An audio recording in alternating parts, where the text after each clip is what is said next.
சந்திரோதய சேனலுக்காக ஐயா குங்கும சித்தர் அவர்கள் விருந்தினராக வந்திருக்காரு. அவர் ஆன்மீகத்தில் இருந்தாலும் அவர் சின்ன சின்ன குட்டி கதைகளை சொல்றாரு. அதுல நல்ல நல்ல கருத்துக்கள் இருக்கு. ஐயா வணக்கம். ஐயா வணக்கம். வணக்கம். நம்ம நேயர்களுக்கு நீங்க உங்களுடைய அந்த ஆன்மீக கதைகளும் சரி, சின்ன கருத்துள்ள கதைகளும் சரி, அதை சொல்லி பகிர்ந்துங்க ஐயா. ரொம்ப நன்றியா. வணக்கம். வாழ்க வளமுடன். அன்பான என் சகோதர சகோதரிகளே, நான் உங்கள் பாசத்திற்குரிய குங்கும சித்தர் பேசுகிறேன்.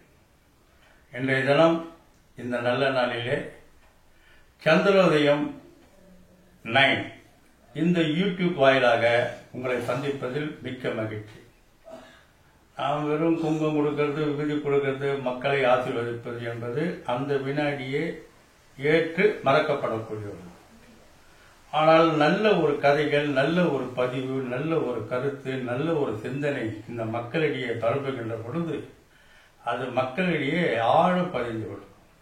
அந்த நிலையிலே கடந்த 10 ஆண்டு காலமாக பல்வேறு கோயில் திருப்பணிகள், பல்வேறு சுப நிகழ்ச்சிகள் சென்று நாம் வாழ்த்தினால் கூட அங்கு மக்கள் மனதிலே பதியக்கூடிய அளவிற்கு சில கதைகள், சில கருத்துக்கள், சில நகைச்சுவைகள், சில பரிபாசைகளை நாம் பகிர்ந்து கொள்ளும் போது அது மக்களுடைய மனதிலே ஆழ பதிகின்றது.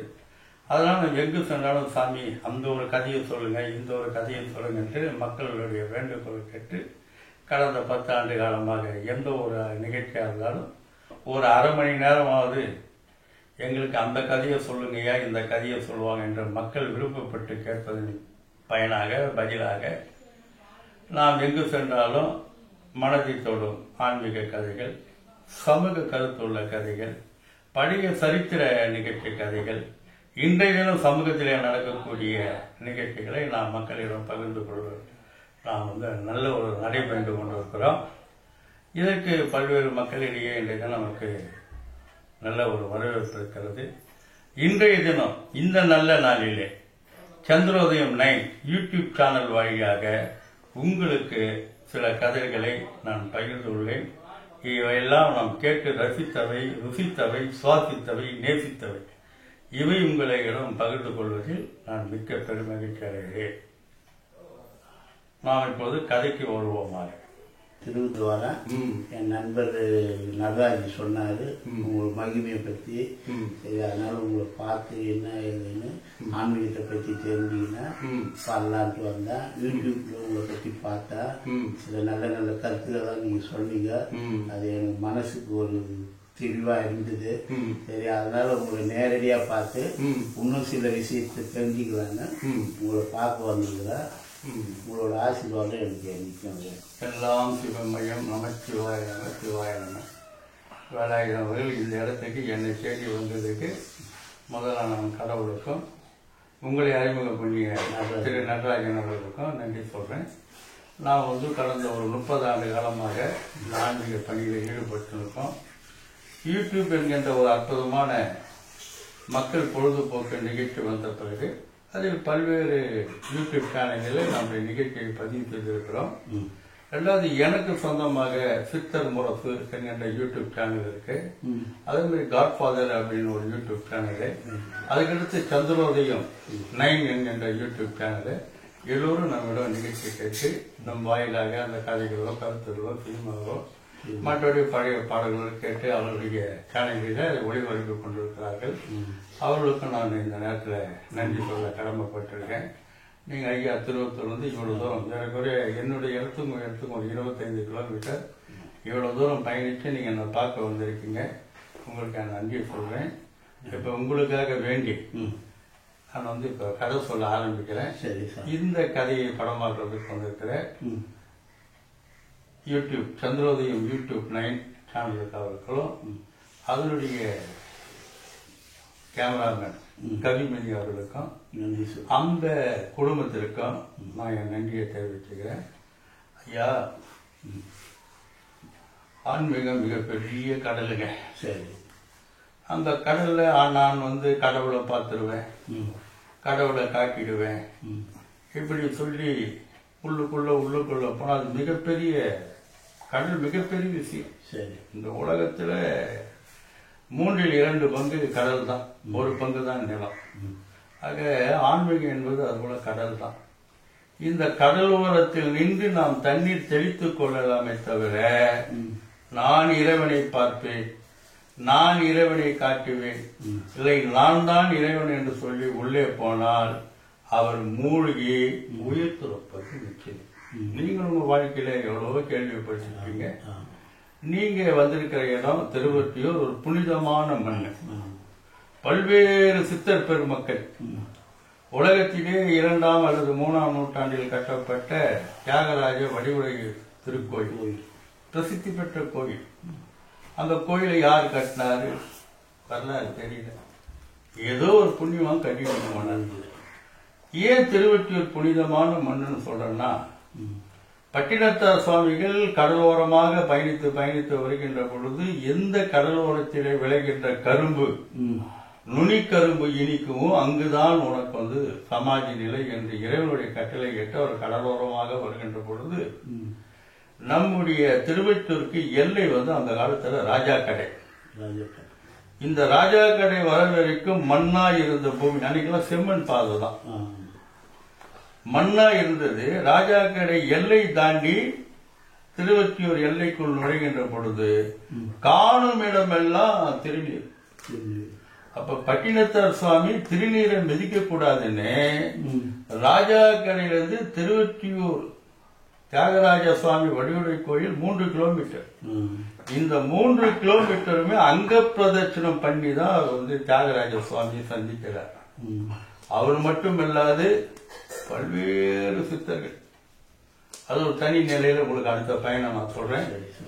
அந்த புனித மண்ணில் தான் ஐயா பட்டினத்தார் சமாதி கொண்டிருக்காரு. நீங்க போய் பார்த்து தரிசனம் பண்ணிருக்கீங்கன்னு நினைக்கிறேன். அவர் உலகளாவிய மக்கள் பார்க்கக்கூடிய பட்டினத்தார் கோயிலுக்கு வராங்கன்னா ஒன்னு வடிவுடையாளுக்கு வருவாங்க. வடிவுடையாளுக்கு வந்தாங்கன்னா பட்டினத்தாருடைய ஜீவ சமாதி பார்க்கணுன்ற எண்ணம் வரக்கூடிய பக்தர்களுக்கு நித்தம் உள்ளது. அதனாலதான் அந்த கோயில நித்த ஜன வெள்ளத்தை நம்ம அதிகமா பார்க்கிறோம். பார்த்தீங்கன்னாங்க, ஒரு மனிதன் தாய் தந்தை இல்லாம யாரும் பிறப்பதில்லை. அப்ப தாய் தந்தைக்குன்னு ஒரு பெருமை இருக்கு. அதுதான் இப்ப நான் சொல்ல போறேன். தாய் தந்தை பெருமை. ஒரு தகப்பன் தன் தோளிலும் முதுகிலும் ஒரு குழந்தையை சுமந்து தான் காணாத உலகத்தை நீ காண வேண்டும் என்று தோள் கொடுத்து உயர பார்க்கிறார்.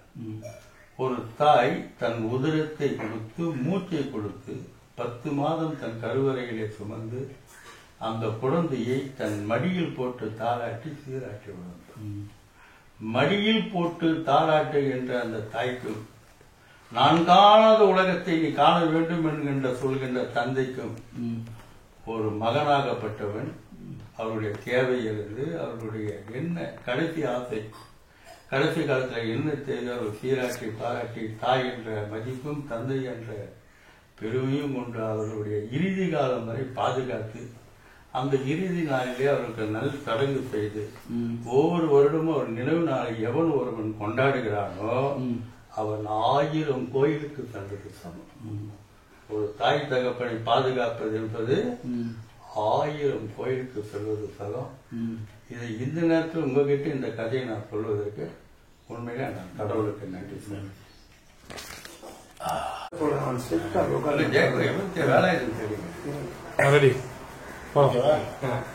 வணக்கம். வணக்கம்.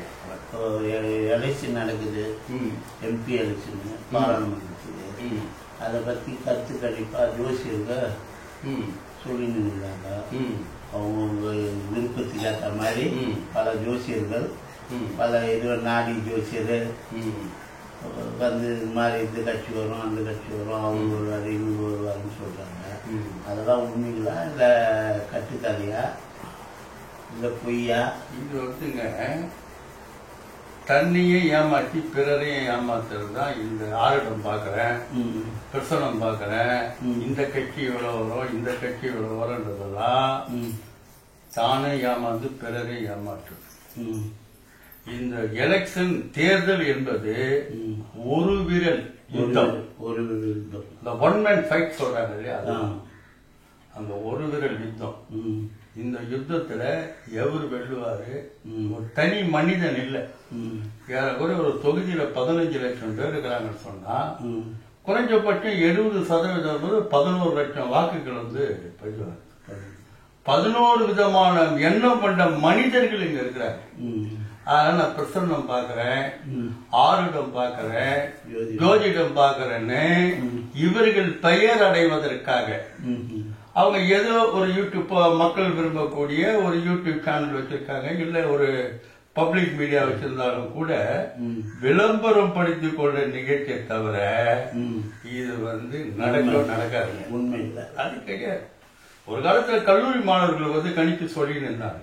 அது ஓரளவுக்கு ஒரு நியாயமா இருந்தது. இன்னைக்கு நினைச்சவனா கருத்து கணிப்புன்னு தூக்கினான். என்னைக்கு இந்த இன்ஸ்டாகிராம்னு ஒண்ணு வந்ததோ செல்போன்ல தடி எடுத்தவனா தண்டல்கார மாதிரி இந்த கருத்து கணிப்பு, அது நான் பிரசன்னம் பாக்குறேன், ஆருடம் பாக்குறேன், ஜோதிடம் மூலியமா சொல்றேன், இதெல்லாம் ஏமாத்து வேலைங்க. தயவு செய்து மக்கள் நம்ம மனசுல நம்ம நினைச்சிட்டோம் இவர் தான் தலைவரா வரணும், இவர் தான் இந்த நாட்டை ஆள வரணும். அதுல மாற்றங்கள் வரலாம், ஏற்ற இறக்கங்கள் வரலாம். இவ்வளவுதான் வரும்னு சொல்வதற்கு நீ கடவுளும் அல்ல, இதை கேட்டு ஏமாறுவதற்கு நான் முட்டாள்களும் அல்ல. சாமி வணக்கம். வணக்கம். யூடியூப்ல பார்த்தேன், உங்க ஆன்மீக சொற்பொழிவுல பார்த்தேன். அது கேட்டது கொஞ்சம் மனசு நல்லா இருந்தது. அதை பத்தி கொஞ்சம் எல்லாரையும் சொல்லுங்க சாமி. ஆன்மீகம் ஒரு மிகப்பெரிய தேனுங்க. அதை நம்ம இந்த தொட்டு இந்த நுழைவார்கள் பண்ணோம், அதுவே திரட்டும். அவ்வளோ பெரிய விஷயங்கள் உள்ள அடங்கியது. அதில் சில துளிகளை எடுத்து நம்ம மக்களுக்கு இது பண்ணோம். நாம் சொல்வது நகைச்சுவாக இருக்கலாம் அல்லது சீரியஸாகவும் இருக்கலாம். ஆனா யார் மனசையும் புண்படுத்துற மாதிரி இருக்காது. இதுல நான் தலையாக கொள்கிறேன். ஐயா ஒரு ஊர்ல ஒரு சாமியார், அந்த சாமியார் கிட்ட ஒரு கழுது, அதுக்கு எவனோ ஒருத்தன் தானம் கொடுத்தான். இந்த கழுது என்னங்க கேட்டீங்கன்னா, கடற்கரைக்கு போனா மலைக்கு போகும், மலைக்கு போனா கடத்தலுக்கு போகும், கடத்தலுக்கு போனா கோயிலுக்கு போகும். இந்த சாமியார் என்ன அது எப்படி போதோ அது போக்குல போய் தனக்கு என்ன ஒண்ணுமோ வாங்கின்னு இவர் வருவார். இவர் வீடு பக்கத்து வீட்டுல அந்த ஊர் தலைவரோட வீடு, ஊர் தலைவர். அவரு ஒரு நாள் சாமியார் ஒரு மாலை பொழுதுல கழுது மேல போகும்போது சாமியார் எங்க போறேன்னு கேட்டார். இவரு எங்க போறது தெரியாதான் சொல்லுவாரு, பெரிய தலையை மட்டும் ஆயிட்டு போடுறாரு. ஒரு வாரம் கழிச்சு அதே ஊர் தலைவர் சாமியார், சாமியார் எங்க போற? இவர் இப்படி தலையாக்கல, இப்படி தலையாக்கல, இப்படி தலையாட்டு போயிட்டாரு. 3வது முறை ஊர் தலைவர் கூப்பிட்டுக்கலாம். சாமியார் என்ன துட்டு பல்ட்டு போச்சா உனக்கு? துட்டு கொழுப்பு கண்ணம் மறிக்குதா? எங்க போறேன்னு கேட்டா எங்க போறேன்னு சொல்ல வேண்டியது தானையா? ஏன்னா தலையாட்டுறேன்னா அந்த ஊர் தலைவர் ரொம்ப கோபமா பேசுறான். சாமியாருக்கு அதோட பயங்கரமா கோபம். நான் எங்க போறேன்னு நான் முடிவு பண்றது இல்லையா, இந்த கழுத முடிவு பண்றதுதான். இது எங்க போதோ அதுக்கு தகுந்த மாதிரி நான் என்னுடைய பிரயாணத்தை முடிச்சுப்பேன். நீ பொய் சொல்ற, நீ பொய் சொல்றியா? நீ வேணா என்கிட்ட கொடுத்து பாரியா கழுதிய, அது என்ன பண்ணிட்டு பாக்கலாம். உடனே சாமியார் கழுதியை கொடுத்துட்டு இவர் இறக்கிட்டு இந்த ஆளை ஏற்றி விட்டார். இந்த கழுது என்ன பண்ணுங்க, திப்பு திப்பு திப்பு திப்பு திப்பு திப்பு இந்த ஆள் தூக்கின்னு ஓடும். போய் நேரம் எங்க போயிட்டு ராஜா அரண்மனையில பாத்தீங்கன்னா எத்தனை படிக்கட்டு இருக்கும், அத்தனை படிக்கட்டி தாண்டி நேரா ராஜா அம்மா இதுகிட்டே போயிடுச்சு. அரியணை கிட்டே போயிட்டு கரு கரு கருன்னு மூச்சு விடு. மனுஷாலே நம்ம கிட்ட வந்து பயப்படுவாங்க, அனுமதி கேட்பாங்க. இந்த கைதிக்கு எவ்வளவு இதுவா இருந்தாங்க, அந்த கழுதியை ஓய்க்கு வந்தீங்கன்னா இவனுக்கு எவ்வளவு கொழுப்பு இருக்குன்னு சொன்ன உடனே ஐயா அந்த சிப்பாய்ங்க, அரண்மனை சிப்பாய்ங்க கழுதியும் வெளுத்து வாங்குறானுங்க, இந்த ஊர் தலைவரையும் வெளுத்து வாங்குறானுங்க. ஊர் தலைவர் என்ன சொல்றாரு, ஐயா அது ஏன் கைது இல்ல சாமியார் கைது, ஏன் கைது இல்ல சாமியார் கைது இல்லன்னு இந்த ஆள் புலம்புறான். அப்புறம் ராஜா நிறுத்திட்டு, என்னையா என்ன ஐயா என் கைது இல்லையா, என் வீடு பக்கத்துல ஒரு சாமியார் இருக்கிறாரு, அந்த சாமியாரோட கைது தாங்க இது. அந்த ஆள் எங்க போற கேட்டா ஒன்னும் சொல்ல மாட்டான். இது இந்த மாதிரி ஏடா கூடம் பண்ற கேள்வி எனக்கு தெரியாதுங்க. நான் வந்து கடத்தலுக்கு போனா அது வந்து இங்க நேரம் நம்ம அரசு சாப்பிட்டுக்கிட்டு வந்துருச்சுங்க. இது உண்மையா பொய்யா? கைதியை கட்டி போட்டு உனக்கு சோத்தை போட்டு ஓரம் போடுன்ட்டான். கைதிக்கு ஏதோ ஒன்று போட்டானுங்க. இருந்தாலும் ஒன்று போட்டான், பட்டுட்டான். ராஜன் காலையில எழுந்தான். கொண்டுட்டு எல்லாம் பண்ணிட்டு ஒரு சாதாரணமான வேடத்துல அந்த கழுது மேல வந்தான். இந்த கழுது என்ன பண்ணுச்சுங்க, நேரா வந்து இந்த ராஜாங்களுக்கு அந்தப்புறம் இருக்கும், அதுல கீப்பர்னு சொல்லுவாங்க இல்லைங்களா, அந்த இடத்துக்குள்ள இந்த கழுது போயிடுச்சு. போனா அந்த அந்த சிட்டின் ராணி, அதான் அந்தப்புறத்தை அழகி அங்க மந்திரி, சேனாதிபதி, தளபதி, இன்னும் முக்கியமான ஆளும் கூட சதி ஆலோசனை கேட்டிருக்கிறான். இந்த ராஜனை எப்படி கொள்றது, இந்த நாட்டை எப்படி மீட்கிறது, இத வந்து யாராருக்கு எப்படி எப்படி பதிவு, எவ்வளவு பணம்ன்றத சதி ஆலோசனை ராஜா கேட்டான். நல்ல வேலைடா, இந்த கழுதியால நம்ம கழுது இல்லாம நம்ம இங்க வரப்போறது இல்லையா. ஆமா, இந்த கழுதை வந்து ஏதோ நல்லதை பண்ணிக்கிட்டு சொல்லிட்டு நைஸா கழுதியோட வெளியே வந்து தனக்கு நம்பகமான ஆளுங்களை இட்டுன்னு போய் அந்த ஆசை நாயகி, அப்புறம் தளபதி, மந்திரி, சேனாதிபதி, இருக்கிற முக்கியமான ஆளுங்க எல்லாரும் வெட்டி அங்கேயே குழி தோண்டி பொட்டிட்டு பண்ணிட்டான். இந்த கைதியால் தான் நம்ம நாடும் காப்பாற்றப்பட்டது, நம்மளும் காப்பாற்றணும் அப்படின்னு. இதுல ஒரு விஷயம் என்னன்னு கேட்டீங்கன்னா, ஐயா பல பேர் என்கிட்ட சந்தேகம் கேட்பாங்க, ஐயா இந்த சாமியாருங்களாம் திடீர் பணக்காரங்களை எப்படியா, அது காக்கை பணம் விழுந்த கதை, இது கதை போக பணக்காரனான கதை, இது இந்த கழுத கதை. இவன் அப்பா நான் வந்து அவனை நல்லா தண்ணி கிணி தட்டி ஆசுவாசப்படுத்தி இந்த உதவாங்க ஊர் தலைவரை போய் அந்த சாமியாரை இட்டு வாழ்றான். சாமியார் வர என்ன பண்ணிட்டானோ அந்த பாவி கழுத வேற காணும், என்ன பண்ணான்னு தெலுன்னு ஓடியாதான் சாமியார். சாமியார முன்னால என் நாடும் தப்புது, என் உயிரும் போயிடுச்சுது. இத வந்து இந்த கைதி இங்க வந்த ஊர் தலைவர் வாயாங்க, அவனுக்கு ஒரு சின்ன தட்டு நிறைய பொற்காசு. இந்த சாமியாருக்கு பெரிய தாம்பாடு தட்டு நிறைய பொற்காசு. எதுவானாலும் எங்கிட்ட வா, ஒளிவிக்கு நான் செய்யறேன். இப்படிதான் மக்களே சாமியாருங்க பணக்காரனாங்க. எல்லாம் புரிஞ்சுங்க, சாமியாருங்க பணக்காரனாவது இப்படிதான். யாருங்கிட்டையும் எந்த விஷயம் கிடையாது. சும்மா நான் பெரிய சாமியார், சின்ன சாமியாரு, எல்லாம் வெத்து வெட்டு பசங்க. இதை நம்ம பார்த்து உஷாரா இருந்து எவன் நல்லவன் எவன் கெட்டவன்னு நாம தான் புரிஞ்சுக்கணும், வாங்கணும். நன்றி சாமி, நன்றி. வணக்கம் சாமி. வணக்கம். கதையை கேட்கும் போது எனக்கு மகிழ்ச்சியா இருக்கு, இன்னும் கொஞ்சம் கேட்கணும் போல இருக்கு சாமி. நைட் எவ்வளவு நாள் நான் சொல்ல தயாராகிறேன், நீங்க கேட்க தயாரா? ஆமா தயார் சாமி, அதுதான் வந்துருக்குறேன். ரொம்ப நல்லது. ஏன் ஒரு ஊர்ல நான் இப்ப சொல்ல போறது ஒரு சரித்திர கால கதை. சரி சார். வணக்கம் சாமி. வணக்கம். கதையை கேட்கும் போது எனக்கு மகிழ்ச்சியா இருக்கு, இன்னும் கொஞ்சம் கேட்கணும் போல இருக்கு சாமி. நைட் எவ்வளவு நாள் நான் சொல்ல தயாராகிறேன், நீங்க கேட்க தயாரா? ஆமா தயார் சாமி, அதுதான் வந்துருக்குறேன். ரொம்ப நல்லது. ஏன் ஒரு ஊர்ல நான் இப்ப சொல்ல போறது ஒரு சரித்திர கால கதை. சரி சார். ஒரு ஊர்ல ஒரு சாமியார் இருந்தாருங்க, ரொம்ப நல்லவர். சரி. யார் எந்த பிரச்சனை பண்ணாலும் தீர்த்து வைக்கக்கூடிய ஒரு நல்ல ஆத்மா. சரி. ஒரு நல்ல குரு. அவரை வந்து நம்ம நிலையில பார்த்தா ஒரு மகான்னு சொல்லலாம். அப்ப இவருடைய நிலை அறிந்து குணம் அறிந்து பல பேர் அவர்கிட்ட நூத்துக்கணக்கான மக்கள் சீடரா வராங்க. இவர் ஒரு இடத்துல ஒரு இருந்தார், ஒரு ஆசிரமத்துல. அந்த இடம் அவருக்கு போதுமானதா இருந்தது. சரி. நூற்றுக்கணக்கான பேர் வந்துட்ட பிறகு இவங்களுக்கு முதல்ல தங்க வைக்கணும் இல்லையா, நம்ம அங்க இடம் இல்லை. சரி, என்னடா பண்ணலாம்னு யோசனை பண்ணும் போது அந்த நாட்டினுடைய மந்திரி அவருக்கு நல்ல பழக்கம். சரி. அப்ப அந்த மந்திரியை போய் பாக்குறாரு. ஐயா, என்கிட்ட நூற்றுக்கணக்கான பேர் சீடரா வந்துட்டாங்க, சாப்பாட்டுக்கெல்லாம் எந்த பஞ்சம் இல்லை, நான் தங்கத்துக்கு இடம் தான் இல்லைங்க, அது கொஞ்சம் ஒரு இடம் ஏற்பாடு பண்ணி கொடுத்தீங்கன்னா நான் அங்கே இங்கே பீராங்கி ஒரு கட்டடம் கட்டி நாங்கள் 100 பேரும் தங்கிக்குவோம். சரி. அந்த நாட்டு மன்னனுக்கு சாமியாருக்குன்னா பிடிக்காது. சாமியார், கோயில், தெய்வம் இதெல்லாம் பிடிக்காது. இவங்கிட்ட ஆனால் மனுஷாலு ஒரு ஏழைப்படுறாங்க கஷ்டப்படுறாங்கன்னா ஹெல்ப் பண்ணுறாங்க. மந்திரி என்ன பண்ணாரு அப்படி நேரமாக போய் வேண்டப்பட்டவர் இவர்கிட்ட ஒரு 100-150 பேர் அண்டி இவர்கிட்ட வந்துட்டாங்க. தங்கத்துக்கு இடம் இல்லை, ஏதாவது இடம் கொடுத்தா அவரு கட்டடம் கட்டி பாருங்க. அதுக்கு நாங்க கொடுங்க, அந்த இடத்துல அந்த மேற்கு பகுதியாக அந்த இடத்த கொடுங்க. அந்த மேற்கு பகுதியில் ஏறக்குறைய ஒரு 1000 ஏக்கர் இடங்க. சரி, இந்த 1000 ஏக்கர் இடத்த கொடுங்க வேண்டியதான் மன்னன்.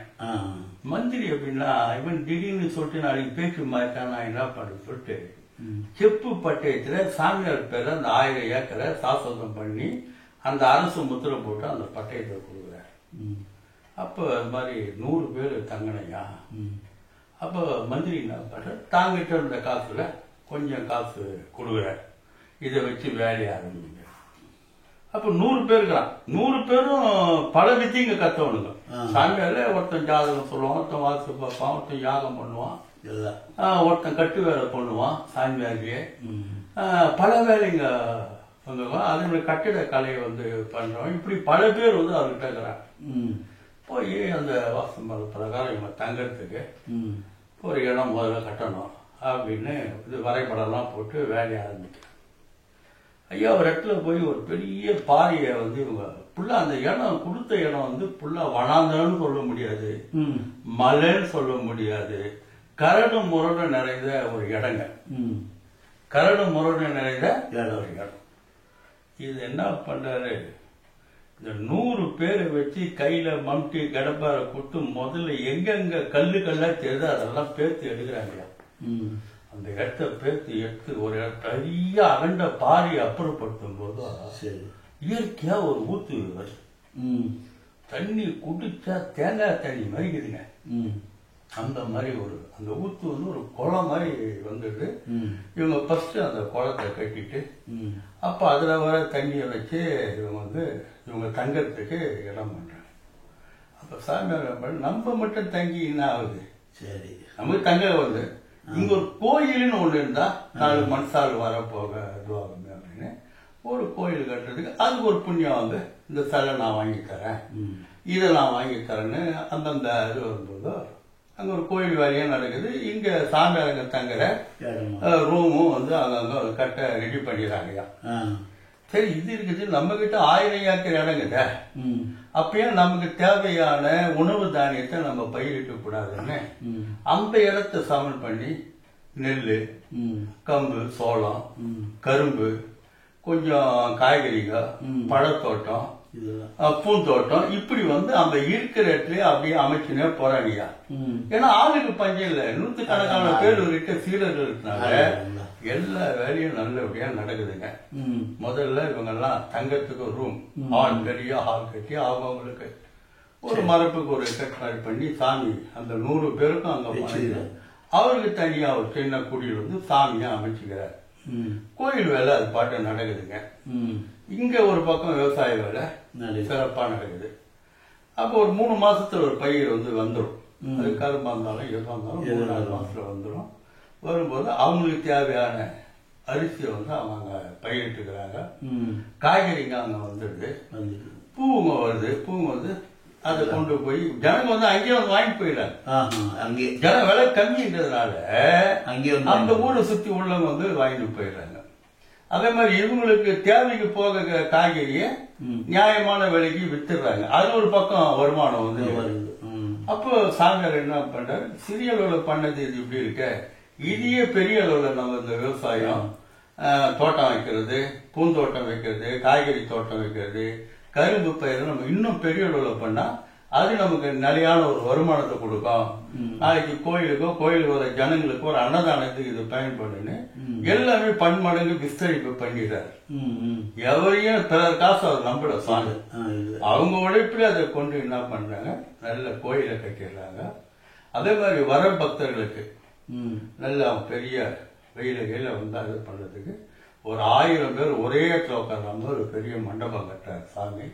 அதே மாதிரி ஆணும் பெண்ணும் குளிப்பதற்கு தனித்தனியா அங்கங்க வெட்டும் போது நல்ல தண்ணி பாறையாங்க, நல்ல தண்ணி வர ஆரம்பிச்சு. ஜனங்க குளிக்க கொள்ள காளைக்கடன் போக எல்லாமே ஆணுக்கு தனியா பெண்ணுக்கு தனியா அமைக்கிறாரு. கோயிலு கொஞ்சம் மெல்ல மெல்லமா வளர்ச்சி அண்டம் பக்கம் ஊர்ல இருந்து வரவங்க வர்றது என்னன்னா அந்த தோட்டங்களை அழகு பாக்குறது, சாமி கோயில பாக்குறது. இந்த சாமியார்களே இதை வந்து பண்றாங்க, வேற யாரும் வெளியாள் கிடையாதுன்னு போது அது ஒரு ஆச்சரியத்தை வந்து பார்க்க வரவங்க. அதே மாதிரி தோட்டத்தினுடைய அழகு பார்க்க வரவங்க, காய்கறி தோட்டத்தை அழகு பார்க்க வரவங்க, சாமி பார்க்கணும். நாளுக்கு நாள் ஜனம் அதிகமாகி போச்சுங்க. அதிகமாகி போகும்போது உங்களுக்கு இப்ப எப்படி சுங்கவரி, அதே மாதிரி அன்னைய காலத்துல ஒரு ஊர்ல இருந்து இன்னொரு ஊருக்குள்ள நுழைஞ்சா வண்டிக்கு ஆளுக்கு ஒரு வரி கட்டணும். இந்த வரி அரசாங்க கஜானாக்கு நல்லா போகுது. என்னையா இந்த இடத்துல இருந்து நமக்கு நல்ல வரி வருது, யாரு ஏதாவது ஒண்ணும் இல்லையா? அன்னைக்கு ஒரு 1000 ஏக்கர் இடம் கொடுத்தீங்களா சாமியாருக்கு, அந்த இடம் தான். யோ வாயா போய் பார்க்கலாம், நம்ம இடம் இப்ப எப்படி இருக்குது போய் பார்க்கலாம். ஒரே கல்லும் ககலும் ஒரே மழையும் இதுவா இருக்குது, வாயா நாளைக்கே போலான்னு போது அரசர் வராருன்னு தகவல் தெரிவிப்பட்டாரு. நல்லா அவங்களும் கோயில நல்லா இது பண்ணி அரசர் வர்றாரு. நல்லா அவருக்கு வேண்டிய பிரசாதங்கள் அது இதெல்லாம் ரெடி பண்ணி அரசர் வர்றாரு. நின்று பார்க்கும்போது அவருக்கு ஆச்சரியமா இருப்போது, நம்ம இடம் வராது, நம்ம கொடுத்த இடமா அது இவ்வளவு பிரம்மாண்டமா இருக்குது. அப்ப உழைப்பு ஒருத்தன் செலுத்தினா கல்ல கூட கனியாக்க முடியும். உண்மையிலே இந்த சாமியாரை நான் பாராட்டணும். சாமி பக்கத்துல வந்து இதுதான் அந்த தெய்வம், இது இந்த தெய்வம், இது நாங்க தங்குற அறை நீங்க கொடுத்த இடத்துல. அதே மாதிரி ஜனங்க அதிகமாயிடுச்சு, அவங்க தங்கறதுக்கு ஒரு 1000 பேர் தங்கறதுக்கு ஒரு பெரிய ஆள் மாதிரி கட்டிப்பாங்க. ஆண்கள் தனியா குளிக்கிறதுக்கு, பெண்கள் தனியா குளிக்கிறதுக்கும் நம்ம முதல்ல எடுத்த பாறை தண்ணி நீங்க குடிக்கிறது குழுவுறாங்க. எங்க அரண்மனையில கூட இந்த மாதிரி தண்ணி இல்லை சாமி, இவ்வளவு பேரானந்தமாக்குது, இன்னமும் இருக்குது அவங்ககிட்ட அப்படின்னு சொல்லிட்டு அந்த இடத்தெல்லாம் அப்படியே சுத்தி பார்த்துட்டு ரொம்ப மனம் பூரிச்சு போயிடலாம். மண்ணை பிரசாதம் கொடுக்குறாங்க, சாப்பிட்றோம். ரொம்ப மகிழ்ச்சி. சாமி உன்னை ஏதாவது வேணா கேளு, நான் இடம் மட்டும் கூட்டல, உன்னை என்ன வேணும் கேளு, கேளு தரேன், நான் தரேன். எத்தனை லட்சம் வராகன் கொண்டு வேணாலும் கேளு தரேன்னு சொல்லிட்டு போறான். ஐயா நான் தேவைப்படும் நிச்சயமா உங்ககிட்ட வரேன்னு அந்த தொழில் சொல்ல அவன் விடைபெற்று போயிடலாம். போனோடனே மனைவி கிட்ட சொல்றான், மாதிரி போனோம்மா நம்ம கொடுத்த இடத்த பெரிய இதாயிட்டாங்கம்மா சாமியார், அவங்களே ஒழிச்சுக்கிறாங்கம்மா, வெளியாலே கிடையாதும்மா. இல்ல அது நான் உன்னை இட்டும் போகாம போயிட்டேன்னு சொல்றாரு. ஐயா போலையா, நாளைக்கே போலையான்னு போது மறுநாள் ராணியோட வர்றாரு கோயிலுக்கு. இன்னும் ஏக கடவுளான வரவேற்று சாமி ராஜனுக்கும் ராஜன் மனைவிக்கும். அந்த அம்மா பெண்ணாச்ச, அந்த மலர்கிற இடத்துல மட்டும் போய் போய் மோந்து பாக்குது. அந்த மலர்கிற இடத்துல மட்டும் பெண்ணுங்களுக்கே உண்ட இயற்கையான இது. எவ்வளவு வேணுமோ பறிச்சுங்க தாயே, சாமி நான் போகும்போது கொடுங்க, நான் இங்க இருந்து அரண்மனைக்கு போறதுக்குள்ள கெடாத அளவுக்கு நான் பண்ணி தரேன் அப்படின்னு சொல்றாரு. அப்பெல்லாம் வந்து பாத்தீங்கன்னா ஐயா தென்னை ஓலையில சின்ன கூடை மாதிரி போனாங்க. அன்னைக்கு அதுதான் பூ கோயிலுங்கெல்லாம் அந்த மாதிரி ஒரு மடக்குல ஒரு சின்ன கூடையில அந்த பூங்க ஓடாத மாதிரி கொஞ்சம் கொஞ்சம் கொஞ்சம் கொஞ்சம் அதுல போட்டு கொஞ்சம் சுத்தி தண்ணி தட்டி அரமனை போற வரைக்கும் தாங்குற மாதிரி பண்ணி கொடுக்குறாரு. அப்போ அந்த அம்மா சொல்றது, ஐயா எப்படியாப்பட்ட புண்ணியங்களுக்கு ஒருவேளை சோறு போட்டா நமக்கு ரொம்ப புண்ணியா அப்படின்னு ராணி சொல்றாரு. சரி சரிம்மா. உடனே துறவிகிட்ட சொல்றாரு, ஐயா என் மனைவி வந்து அவங்க கையால பரிமாறி உங்களுக்கு உணவு பரிமாறணும் என் மனைவி சொல்லிட்டாங்க, நீங்க அரண்மனைக்கு எப்போனாலும் நீங்க வரலாம். அப்ப என்னைக்கு வரீங்கன்னு கேட்கிறாரு. ஐயா ஒரு 3 நாள் டைம் விட்டுடுங்க, வருகின்ற வாரம் புதன்கிழமை வரேன் அப்படின்னு சொல்லிட்டு புதன்கிழமை அங்க ஒரு 4 பேர் அங்க பாதுகாப்பு போட்டு எல்லாரும் போறாங்க. இவங்க போறதுக்கு எல்லாம் அந்த வண்டி போகிறதுக்கு வரத்துக்கு எல்லாம் வண்டியெல்லாம் ராஜா ஏற்பாடு பண்ணி எல்லாரும் போய் இறங்குறாங்க. இறங்கினோடனே உங்களுக்கு நல்ல ஒரு குளிர்ச்சியான ஒரு பானகம் கொடுத்து நல்ல பெரிய அரண்மனையிலே பெரிய இடமா பார்த்து இவங்க அத்தனை பேரையும் உட்கார வச்சு ராணி கையாலே பரிமாறுறாங்க. ராஜா தன் கையாலே எல்லாருக்கும் தண்ணி ஊத்துறாரு, மாறி மாறி பரிமாறுறாங்க. எல்லாம் சாப்பிட்றாங்க. சாப்பிட்டு எல்லாம் முடிச்சோடனே எல்லாருக்கும் சாமி குங்குமம் பிரசாதம் கொடுத்துட்டு போயிட்டு வராங்க ஐயா அப்படின்னு நன்றி சொல்லிட்டு அப்பயும் ராஜா கேட்கிறேன், ஐயா நான் ஏற்கனவே சொன்னதுதான், உங்களுக்கு எவ்வளவு பணம் வேணாலும் ஒரு வார்த்தை ஆள் அனுப்புங்க, நான் கொடுத்து விட்டுறேன், சாமி மறக்காதீங்கன்னு ராணியும் வேண்டுகோள் கொடுக்குறாங்க. ஏமா தேவைப்பட்டா நிச்சயமா நான் வரேன் தாயின்னு துறவி உத்தரவு வாங்கின்னு வந்துடுறாரு. ஐயா இந்த பெண்ணுக்கு கையில இந்த சாமியாருங்க சோத்துனானுங்க பாருங்க, அந்த ருசி ஒண்ணு நாக்குல தட்டிச்சு. ஆமா, அங்க ஒரு 2 சாமியார் தானே சோறாக்கி போட்டுக்கிறான். ஆமா, இந்த பெண்ணு கையால சாப்பிட்டோன்னு இந்த ருசி ஒண்ணுங்க எங்க கையில ஒண்டிக்கிட்டு டேஸ்ட் ஆயிடுச்சு. அப்படியே புசு புசுன்னு பேசுறானுங்க. நம்ம 2 காட்டு பசங்க சாப்பிக்கிறானுங்க, வாயிலே வைக்க முடியல. நம்ம கிட்ட எவ்வளவு ஜனங்க வந்து காய்கறி கீகறின்னு வாங்கிட்டு போகுது, இவங்க பண்றது மிளகாத்தூளை கொட்டிடுறாங்க, உப்பு கொட்டிடுறானுங்க. வாயிலே சொல்ல வாடா போய் பேசலாம் சாமி கிட்ட. சரி, 2 பேர் பத்தியெல்லாம் நடப்புறான். சாமி என்னப்பா என்ன விஷயம்? இல்ல சாமி 2 பேரும் சமையலுக்கு போட்டுக்கிறீங்க, அவனுக்கு துப்பான்றது பார்த்தா மிளகாத்தூளை கொட்டிக்கிறானு உப்பை கொட்டிக்கிறானு, இல்லை 2மே போடாம வெறும் சோறு மாதிரி போடுறானுங்க. சமையலுக்கு ஒரு 2 பொம்பளை ஆளு போட்டுடுங்க. இவங்க 2 பொம்பளை சரி பார்க்கலான்ட்டு இருக்கிறாரு. அப்படியே ஓட விடுறாரு. ஒரு மாசம் கழிச்சுன்னா 2 பேருக்கு 4 பேரா வரான். என்ன சாமி அந்த கோரிக்கை ஒண்ணு சொன்னோம், ஒண்ணு நிறைவேற்ற. என்ன கோரிக்கைப்பா?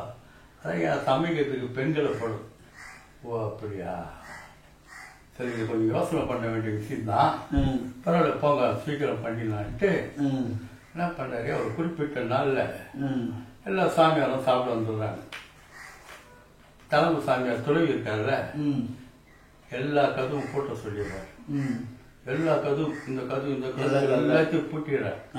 பூட்டி என்ன பண்றாரு, வெளியா நல்ல 3 தொட்டி நிறைய சாணி கட்டு தண்ணி, சாணி தண்ணி கட்டு லைனா விட்டுடுறாரு. சாணி கட்டு தண்ணி. சரி, உள்ள இங்க சமையல்காரட்டு என்ன சொல்றாரு, இப்படியாப்பட்ட காரம் அப்படியாப்பட்ட காரம் இல்ல, காரத்தை ஃபுல்லா கொட்டுன்றாரு. காரத்தை கொட்டிடுறாருங்க. எல்லாருக்கும் பரிமாறி தண்ணி வைக்கல, யாருக்கும் தண்ணி வைக்கல.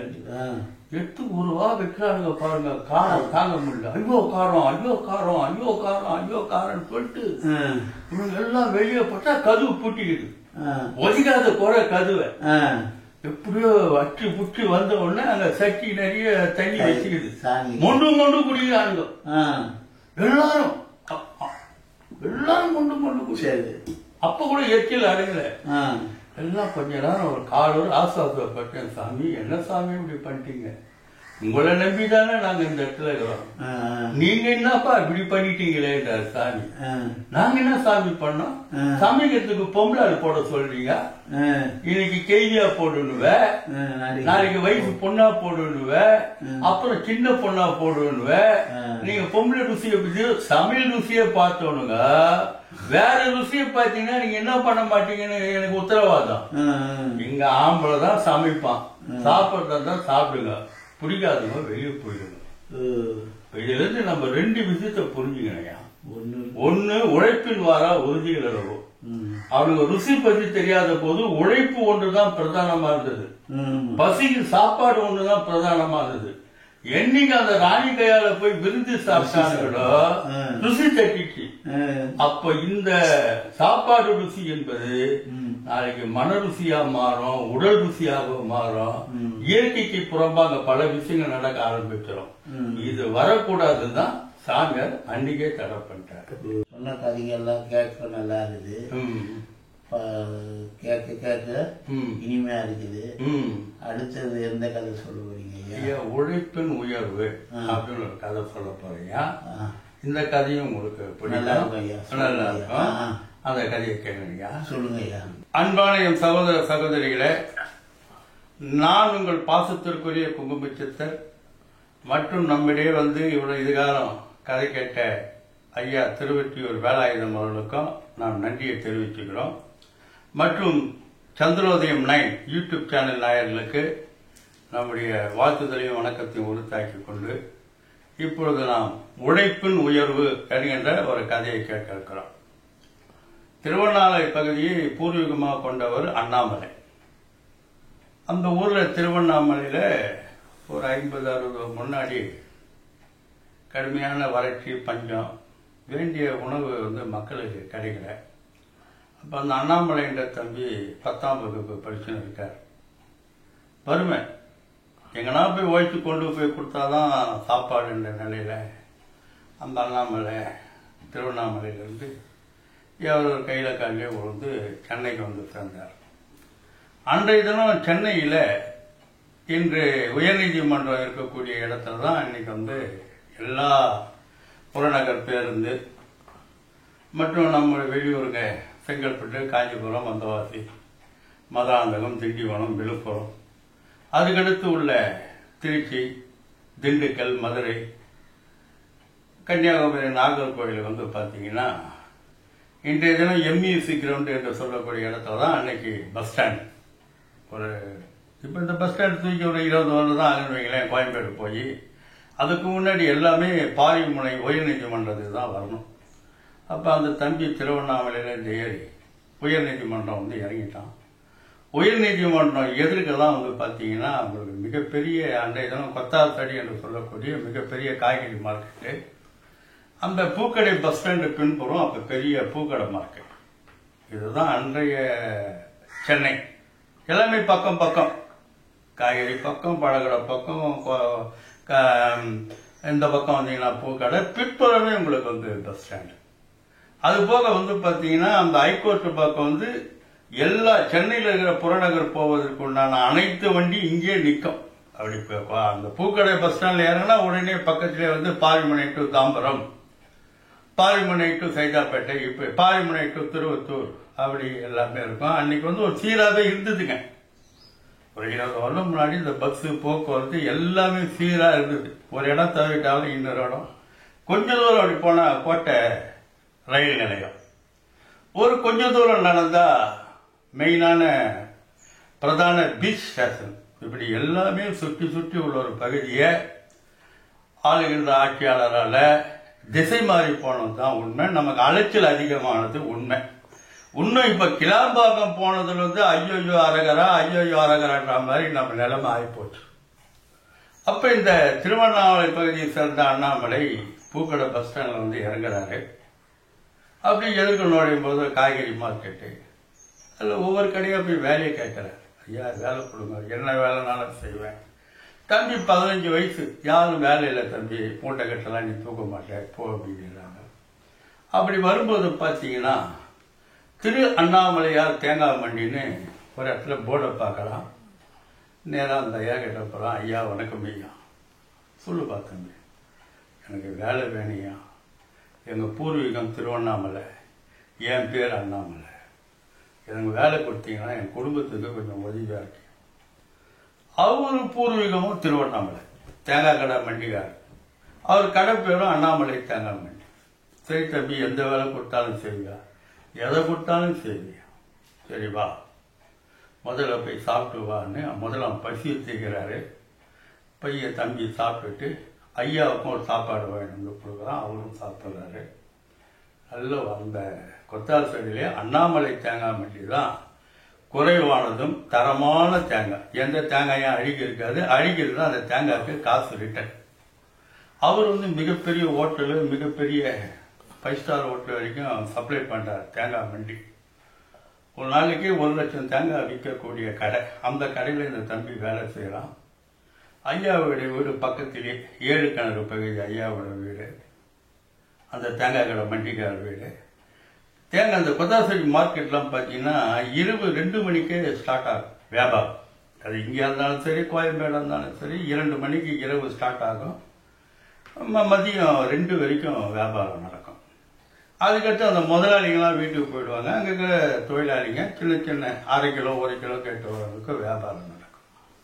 இந்த தம்பி என்ன பண்ணுவான், அண்ணாமலை இரவு 2 மணிக்கே விழிச்சு ஐயா வீட்டிலிருந்து வரதுக்குள்ளே ஒரு 10-20 ரூபாய் வியாபாரம் பண்ணி வச்சிருப்பான். 10 பைசா எடுப்பானா, எடுக்க மாட்டான்.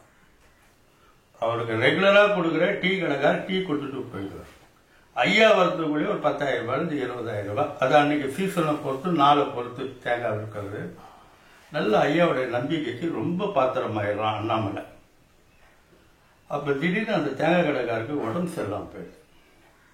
ஸ்டான்லி மருத்துவமனை அந்த பகுதியிலே, பூக்கடையிலேருந்து ஒரு 2 கிலோமீட்டர் தூரம், ஐயாவோட வீட்டிலேருந்து ஒரு 1 கிலோமீட்டர் தூரத்தில் அந்த மருத்துவமனையில் சேர்க்குறாங்க. அண்ணாமலை இரவு வியாபாரத்தையும் பார்த்துட்டு இடையில காலையில் ஒரு ஆள், அந்த கடையில் 2 பேர் ஏற்கனவே வேலை செய்ய அவங்க பார்க்க சொல்லிட்டு ஐயாவுக்கு காலை சிற்றுண்டி மருத்துவமனையில் வாங்கி கொடுத்துருவான். மதிய சாப்பாடு 2 மணிக்கெல்லாம் கொண்டு போய் கொடுத்துருவோம். அவங்க வீட்டம்மா இருக்கிறாங்க, அவங்களும் வயசான 2 பொண்ணையும் கல்யாணம் பண்ணி கொடுத்துட்டாங்க. அவங்க வயசானவங்க எதுவும் பண்ண முடியாது. அதே மாதிரி இரவு வந்து முதலாளிக்கும் அந்த அம்மாவுக்கும் இரவு சிற்றுண்டி வாங்கி கொடுத்துட்டு கடைக்கு வந்து வியாபாரம் எந்த விதமான பிரச்சனை இல்லை, அப்படியே போயிங்க இருக்கு. இந்த கடை தேங்காய் கடை உரிமையாளருக்கு தெரிஞ்சு போகுது, நம்ம இனி ரொம்ப நாள் இந்த பூமியில் இருக்க மாட்டோம், நமக்கு வயசாகி போச்சு, இது என்ன பண்ணலாம் அப்படின்னு மனைவி கிட்ட கலந்தாலோசிக்கிறார். ஏங்க அந்த பையன் உண்மையாக இருக்கிறான், அவங்ககிட்டயும் நம்ம அந்த கடை பொறுப்பை ஒப்படைக்கலாம், அவன் கொடுக்கறத வச்சு நம்ம சாப்பிட்டுக்கலாங்க, உங்களுக்கும் வயசாச்சு, நம்ம எல்லா கடமையும் முடிச்சிட்டோம் அப்படின்னு அந்த அம்மா சொல்லும்போது மறுநாள் அண்ணாமலை ஆஸ்பத்திரிக்கு வரான். அண்ணாமலை ஒரு விஷயம்டா, இரு நான் சாப்பிட்டு வரேன், சாப்பிட்டுக்கிட்டு வந்து கழுவிட்டு எல்லாம் பண்ணிட்டு, டெய்லி இந்த கடையை வந்து உன் தான் ஒப்படைக்க போகிறேன், எனக்கு நீ டெய்லி எவ்வளோ கொடுப்ப, எனக்கும் முதலாளி அம்மாவுக்கும் எவ்வளோ கொடுப்ப. அப்பா சொல்கிறான் 1000 ரூபாய் தரையான், ஒரு நாள் மேல் வாடகை 1000 ரூபாய் தரேன்னு சொல்லும்போது உடனே அக்ரிமெண்ட்டு போட்டு கையெழுத்து போட்டு அவங்க 2 பேருக்கும் கையெழுத்து பதிவு பண்ணி இவன் கையெழுத்து அந்த கடையில் வேலை சொல்லுங்க 2 பேர் கையெழுத்து போட்டு ஒரு பரஸ்பர ஒரு ஒப்பந்தம் பண்ணிக்கிறாங்க. ஒப்பந்தம் பண்ணிட்டு இவர் வியாபாரத்தை எடுத்து நடத்தலாம். அன்றைக்கி என்ன வியாபாரம் ஆச்சோ அதை விட இன்றைக்கி 10% அதிகமாகவே வியாபாரம் நடக்க ஆரம்பிச்சது. ஐயா காலம் ஆகிறாரு. ஒரு புல்ல மாதிரி இருந்து அவருடைய இறுதி காரியத்தை பண்ணிட்டு அந்த அம்மாவுக்கும் ஒரு தாய் வீட்டிலேருந்து என்ன சீரு பண்ணுவாங்களோ அதை பண்ணுறான். அதே மாதிரி வீட்டில் பிறந்த பொண்ணுங்களுக்கு இன்றைக்கும் நம்ம தமிழ்நாட்டில் ஒரு தாயோ தகப்பனோ தவறிட்டா அந்த 16 நாள் 30 நாள் சொல்லக்கூடிய அந்த நாளில் கும்பிட்டுட்டு அந்த பெண்ணுங்க வருத்தப்பட்டு போகக்கூடாதுன்னு அந்த பொண்ணுங்களுக்கு புடவை ஜாக்கெட், அவங்களுக்கு பேண்ட்டு சட்டை இல்லை புடவை ஜாக்கெட் இது வேட்டி துண்டு கொடுத்து மரியாதை பண்ணி அனுப்புவாங்க. அதே மாதிரி அவருடைய 2 பொண்ணுங்களுக்கும் அந்த தாய் வீட்டு மரியாதை செஞ்சு அனுப்பலாம். ரொம்ப நல்லா பிரமாதமாக போகுது. பிரமாதமாக போகும்போதோ இவனுக்கு வந்து கொஞ்சம் நல்ல வருமானம் வருது. வருமானம் வரும்போதோ சென்னையின் பிரதான பகுதிகளில் உதாரணமாக அண்ணா நகர், பொரசவாக்கம், கீழ்ப்பாக்கம், நுங்கம்பாக்கம் இந்த மாதிரியான இடங்களில் வந்து ஒரு இடம் வாங்கி போடுற 1 கிரவுண்டு 2 கிரவுண்டு 4 கிரவுண்டு இடம் வாங்கி போட்டு வர அண்ணாமலை கொஞ்சம் வாலிபமான வயசு வந்துடுறாரு. வரும்போது துட்டு வந்தால் சொந்தக்காரெல்லாம் கூட வந்துடுவான். அந்த மாதிரி எல்லா சொந்தக்காரங்களும் வரும்போது அதில் ஒரு பெண்ணை பார்த்து ஒரு கல்யாணம் பண்ணி நல்லா சந்தோஷமாகவே இருக்கிறாரு. அப்போ வாங்கி போட்ட இடத்துல ஒவ்வொரு பிள்ளைக்கும் தகுந்த மாதிரி இவருக்கு திருமணமாகி 4 பிள்ளை ஒரு பொண்ணு, 4 ஆண் பிள்ளைங்க ஒரு பொண்ணு. 4 பிள்ளைகளுக்குமே நல்லா பிரம்மாண்டமான பங்களா மாதிரி வீடு கட்டாரு. பொண்ணுக்கும் இந்த பிள்ளைங்க எப்படி கட்டாரோ அதே மாதிரி நல்ல வீடை கட்டி அந்த வாடகை வாங்கி வாங்கி வச்சுக்கிறார். எந்த பிள்ளைங்களும் ஒப்படைக்கிறார், அவங்க படிக்கிற வேலையை பார்த்துக்கிறாங்க. அப்படி இருந்து போது இந்த முதலாளியம்மா தம்பி எனக்கு உடம்பு மனசு ஒரு மாதிரியாக இருக்கு, நான் கொஞ்சம் சொந்தக்காரங்க வீட்டுக்கு போயிட்டு வரேன் அப்படின்ட்டு அந்த அம்மா போகிறாங்க. அம்மா நீங்கள் அக்கௌண்ட்டு புக்கு இருந்தால் கொடுங்க, அதில் வந்து நான் வந்து கொஞ்சம் பணம் போட்டு வைக்கணும் அப்படின்னு அண்ணாமலை சொல்கிறாரு.